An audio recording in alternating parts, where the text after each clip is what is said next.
Welcome to the Lindsay and Tony podcast, where we talk about spirituality, business, and life experiences. In this podcast, we're bringing our private conversations to you. We believe that it's through discussion, action, and reflection that true change occurs.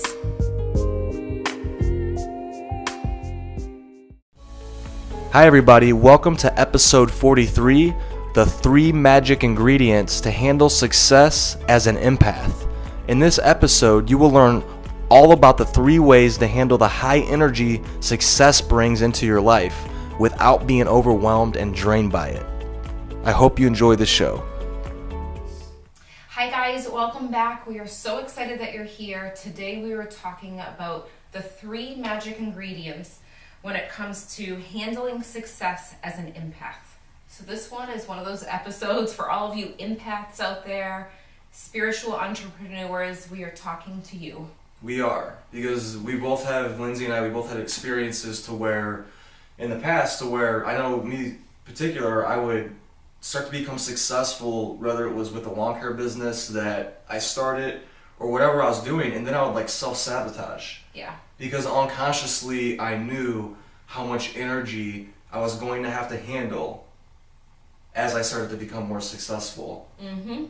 And that's what happens because you're so sensitive to everything around you. You want to make sure that you're helping your clients, but at the same time, you're feeling everything around you. Like, oh my gosh, this is really happening.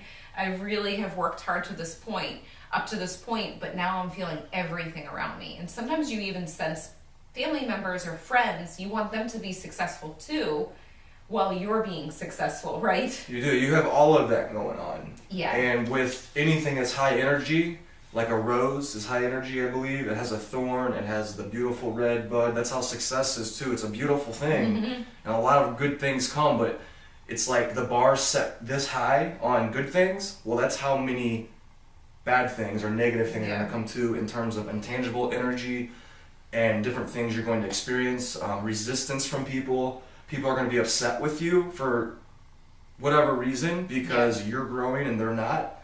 And there's a lot of other things that go into it. Yeah. And you could really focus in on all the negative, which that was me. That was me when I first started doing this business. You kept me in check there. But one of the things that can come from it too is when you're experiencing this, in quotes, resistance and negativity, if you're aware of how to handle it, that's going to be the best thing ever for you. It is. And if you know these 3 magical ingredients, it's going to make it way easier for you. Because look, if Jim Rohn said this, he's one of my favorite mentors, and he said if you're cooking a cake, you need to put in the good ingredients and keep out the bad ingredients. So put in the right ingredients, and then you have a beautiful cake. It's the same thing with success and handling success. If you have these 3, and these are 3 of the core ones that we believe, if you use these 3 core ideas in your life, it's going to make that success, that energy of success, that much more easier to handle, and you're going to become more successful in the long term. Yeah. And I think it's easy as entrepreneurs to push on the gas and get really excited and all of a sudden retract and you put on the brakes. So it's like push on the gas, then put on the brakes. And if you could just have a steady flow throughout, it's going to make it so much better. So let's get to the first magic ingredient. Yes. Don't take anything personal. That's like the hardest one, I feel like. It is. I first heard about this idea in the book called The 4 Agreements. Of that book. And one of the agreements is don't take anything personal. Mm-hmm. And once I started to reflect on that idea and I started to see it play out in my life and in other people's life, I started to realize that nothing is personal. That's true. Even though it's hard though, especially if you're listening to this and you're an empath, which you probably are, you're highly sensitive to things, it's very easy with your big heart to think, oh, am I doing something wrong to disappoint someone? Or am I hurting someone's feelings? Or am I not doing something enough? So it's probably in that book, there's 4 agreements and they sound so simple, but I think that's the hardest one for me that I have been learning. It's like a lesson over the years that each experience, I think it's helps me to think, okay, I'm getting a little bit closer to really not take things personal. It is, and I think this is one of the, if for every empath or highly sensitive person who reads that book, I feel like that will probably be the hardest for them too. And that's the hardest thing that a lot of empaths struggle with, is taking everything personal, because another characteristic of empaths is people pleasing. Mm-hmm. So if somebody's not happy, you're taking it personal, and you're like, wait, did I do something to not make them happy? And then you start to get in this whole cycle of overanalyzing everything, and then you're out of the field of your career and your relationships, and you're not even living your life, because you're inside your head, and you're so worried about that you're missing the present moment. Yeah, and I feel like going along with that too, not taking anything personal and really connecting in with, is so much so that you have to stay focused on your business. When you're working on your business, stay so laser focused on exactly what you're doing so that you don't get sidetracked from the outside world. Like if they're not your customer and your client, and you're focused on your business in that moment of the day, stay very focused. Don't get sucked into different things, you know? Especially if you're a psychic medium or something that's really outside of the box. Really, if you're doing anything, you're going to have that resistance. I know, Lindsay, when you run your ads, your Facebook ads. Oh my gosh, yeah. Every time, she always has at least, one person. I would say one or two or maybe people. half the time, one or two people say, oh, don't go to this event because it's a witch, or it's against the Bible, or they'll put Bible quotes. And it doesn't even, I don't take it personal now. At the beginning I was like, oh my gosh, it like crippled me with fear. Yeah. Now all I do is press delete and ban, and that's it. So it's actually normal to know that, okay, that's their belief and that's totally fine, and be done with it and move along. It is. It totally is. And I struggled with this one my whole life, taking everything personal and doing this. I feel like the same thing, how what helped Lindsay overcome this is by just doing it, like putting yourself out there. And you're going to be sad in different moments, you're going to be angry at different moments, but going through all of that and then realizing it's not worth it to be angry or sad. Yeah. The thing that really helped me, I worked at a place called Mendez Exceptional Center, and it was special ed. And a lot of these kids that went to my school, they did not give a crap. Like they would tell you, they would find out your weakness, and then they would, if you allowed it, they would keep on going onto it. So I feel like that was a big catalyst in helping me not take anything personal, because every day that I went to work, I had to have the mindset, and that's what this is. It's a mindset that you just know that it's not personal, and I really just tricked myself into believing that, and then I ended up succeeding as a teacher because I was able to block out all the noise of all the kids saying, hey, fuck you, Mr. Mitchell, or hey, that, or cussing me out, or, all of these different things that they would say. And, a lot of teachers would take it personal, and they would think, and in our meetings, the principal would be saying, hey, this isn't a personal thing. These kids are hurt, and hurt people. We all heard that, and so on. Yeah. I think that kids are they're great teachers for us. When I was teaching the third graders, I feel like if they were having a bad day and they first came in, then you'd feel that energy, and you'd think, oh God, are they having a good day or a bad day? And how can I handle this kind of thing? And it's true, it's not personal. And then 2 seconds later, they're like, I love you, Yeah. So that's just how it is. So I think that's a big lesson. Now let's go to number 2. This one's to have a support system of like-minded people. Oh my gosh, this is so huge. I don't know what I would do, first of all, without you, Tony. Second of all, without my medium friends. Like, my medium friends, they're everything to me. Because I can talk to them about exactly what's going on. I could surround myself with people that know what's happening. The same situations that come up for us mediums, it's very similar. Even with my students, I notice the value of having one group of students together and how it can make them feel like I am not alone. I'm in this with someone. Exactly. Now, perfect example of this is on Lindsay's retreat. When we all come together, because I went to the one last year, and oh my gosh, it was like being together with all like-minded people. It's like you feel safe. Yeah. You feel heard, you feel understood, and you feel like not only you feel, by the time I left the retreat, I felt like I grew faster than I ever would have. And not only this, if you start to read all these books, start to read Think and Grow Rich, read the Bible. I feel like it's a great personal development book. You can read a lot of good stuff in there. Read all of these, learn from all of these top people. And in every single book or every video or everything they say when they're teaching you how to become successful, they will say surround yourself by like-minded people. In Napoleon Hill's book, Think and Grow Rich, he has a whole chapter that's called, I believe it's called The Power of the Mastermind. And that's what it is in the Bible. 2 or more agree on earth, it creates magic. It said something differently than that. Harmonious things, yeah. Yeah, but this is a huge, huge thing. And I feel like when you have a support system of like-minded people, well, it helps number one, too, that we talked about, to where you don't take anything personal, because when you get together with these like-minded people, you start to notice patterns. You start to notice that, wait, oh, that person reacted to you this way? I had that same thing happen to me. And you'll start to notice that, wait, these are just cause and effect. This isn't a personal thing on an individual basis. And you can see, if you hang out with certain people, like in those groups, you could see, oh, they're at the very beginning of their business, so they're experiencing this, but later, 5 years later, they're not experiencing that same thing. So you could actually see how far you've grown too. You can. So I think that's so important to really pay attention to that. And when you are surrounded with like-minded people, you actually can generate more ideas too. You can. And what Napoleon Hill talks about in his book is, and I believe it 100%, because you could feel it and think about what I'm saying here. When you're around one other person or more, you start to get more ideas than you would have ever had before. Napoleon Hill said this is because when you go around one other person, you start to create a third mind. And he calls it the universal mind. And then you start to get all these ideas from the universal mind, from the person's mind that you're with. I'm getting goosebumps as I'm saying this right now. Yeah, there's a reason this is coming through. And it's huge. It's a huge, huge thing to understand that concept that a third mind exists when you go around one or more people.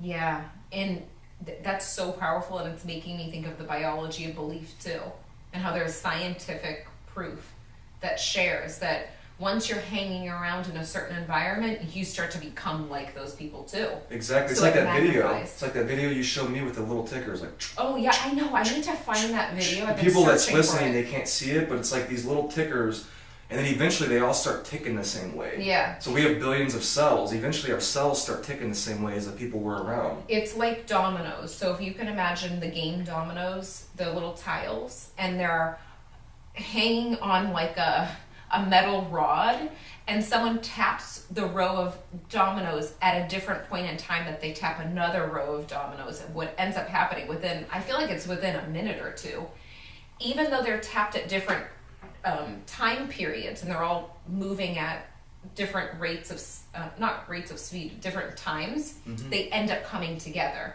And that's exactly how it is when you're hanging out with people. So that's why it's so important to hang out with people in a mastermind group that are people that want to grow, not people that are just talking about problems. People that maybe they bring their issues to the table and they say, okay, how can I fix this? They genuinely want to fix it. Or this is my experience, I want to share it with the group and it could benefit from you. Because it is easy to get into a group that you can sit there and complain all day and get nothing done. You can't. So you gotta watch how you surround. You gotta watch who you surround yourself with for sure. And I like your idea, Lindsay, of having people of different levels. Like, they're at this stage of their business, this stage, because then you bring all those levels together. It makes everything much quicker, more clear. So let's go to number 3. So keep your focus on who you are serving. So if you're a business owner, or you're brand new to the business world and you're thinking of starting your business, it's going to be very easy to get wrapped up in, oh my gosh, how can I make money? And how is this going to work for me? But instead, it's important to focus on who am I serving? How can I help them? And normally you're helping people that were probably in your position 5 years ago. I find a very common thread with that, with business owners, that they want to help people with the problem that they experienced before, so you know them very well. And that's what Russell Brunson talks about in his book, Expert Secrets. He talks about you are the expert, so you're going, so anybody could be an expert because there's always people below you that need your help, and you're really helping the people that are in the same position that you were in 5 years ago. I believe you said it's something exactly like that. If you haven't read that book, read that book. It's so valuable. Expert Secrets by Russell Brunson, and you could it was free when I ordered it a year ago. I'm sure it's a funnel he has. He gets you in a funnel, but the book's worth it. Pay $8 shipping and handling, and it lays out, it helps you find your message and your marketing and everything for who you're serving. So going to this, focus on who you're serving, because here's the thing. when you start a business or you start a new career, something that's outside your comfort zone, I look at a business like this. It's a business disguised as a personal development. And when you start a business, all of these negative beliefs that you didn't even know you had are going to start to rise up. And if you don't focus on who you're serving and you get too much in your head, you're going to take one step forward and 28 steps backwards, and your business is going to go down in the ground. It's going to be like an energetic storm that you pull yourself in, and all of the insecurities will come out. It naturally actually happens. It's just how you're going to move through it. You know, you got to keep on moving forward. And I feel like you do a good job of this in your Empath's Blueprint course. You talk about focusing on who you're serving. Exactly. And I think that's powerful. Being an empath, someone that's highly sensitive, you can easily go inwards and start to have those repetitive negative thoughts, which you talk about in the course.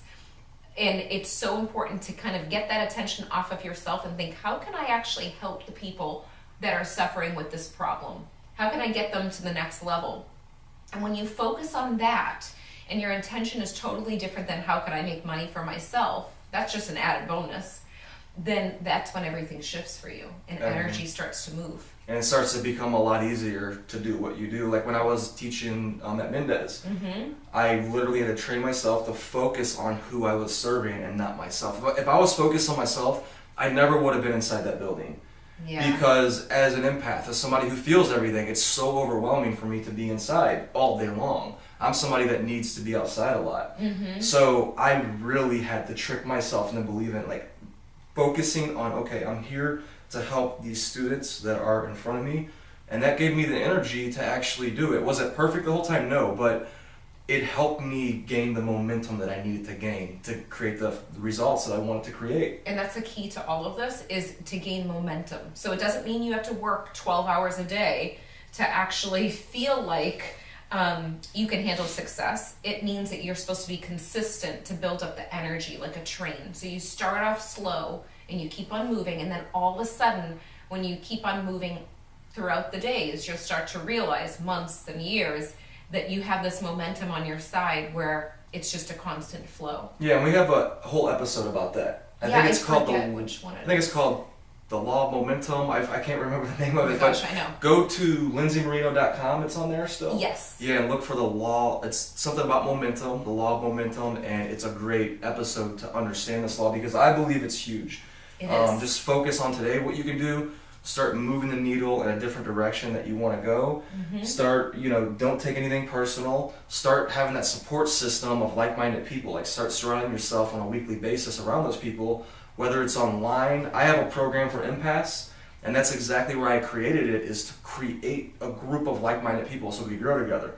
Lindsay has her program, so look for different groups, online, offline, that you could really join to help you in this. Yeah. Because it doesn't have to be done alone. That's a big thing. And I think one of the things that's important too is if you're not able to join an in-person group, that's the beauty of online. You can go online and watch YouTube videos for free. Exactly. You can listen to podcasts. You can, whatever it may be, there's so many different avenues to surround yourself with like-minded people. But it's important for you not to think, oh, I can't do this because I don't have anyone around me, because you actually do. It's everywhere. You do. My mentors have been YouTube videos. Bob Proctor, Jim Rohn, Dr. Wayne Dyer, Les Brown, all of these great people. If I didn't have YouTube and these videos, like in 2008 when I came across the Bob Proctor video about the law of attraction, it totally transformed my life. If I didn't have that and I wasn't looking for something that day, I never would have found it.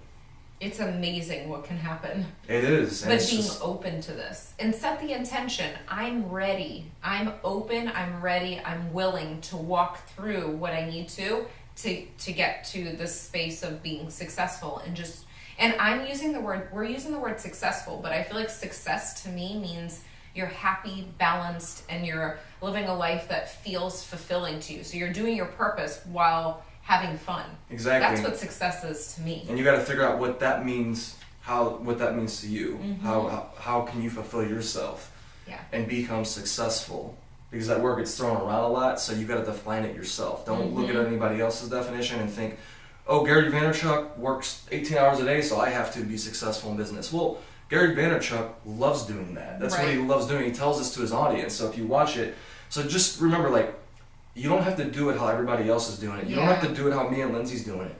Figure out what works for you, leverage the internet, leverage offline, and you can do whatever you want to do, actually. Yeah, it's really just getting clear on exactly what it is that you want. That's the hardest part, and you got to be patient with that. It took me a whole year to get clear on even who my customer was, right? It took me a whole year. I didn't even know literally who my customer was when I first started my business. Over time, I was patient, and I kept going, and I started to see it. We hope that all of this information helped you, and we can't wait for you to experience the next episode. We're so thankful for all of you guys, and we'll see you next time. See you in the next episode. Bye. We hope you enjoyed this episode as much as we did. If you liked it, leave a 5-star review on iTunes, and remember, subscribe to our YouTube channel too. If you can think of anyone else that would love this episode, share it with them right now on social media or email.